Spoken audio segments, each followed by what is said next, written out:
অনেকে জিজ্ঞেস করেন বর্তমান সৌদি আরবের অবস্থা কি। বর্তমান সৌদি আরবের অবস্থা হচ্ছে 3 মাসের জন্য সৌদি আরব আনে আকামা দিয়ে, 3 মাসের আকামা বানায়, কিন্তু আসার পরে কোনো কোম্পানি পায় না।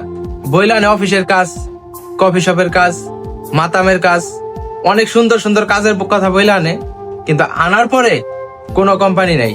4-5 লাখ টাকা খরচ করে সৌদি আরব আসে। এটা করে আমার আপনার মতোই বাঙালিরা। সে আনে, পরবর্তী কাফালা করে দিবে, কিন্তু তার কাছে কিন্তু অ্যাভেলেবেল কাজ থাকে না।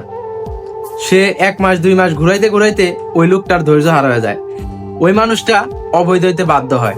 কারণ হচ্ছে 4-5 লাখ টাকা খরচ করে সে সৌদি আরব আসে, পরবর্তী কাফালা করতে গেলে 1.5 থেকে 2 লাখ টাকা খরচ হয়।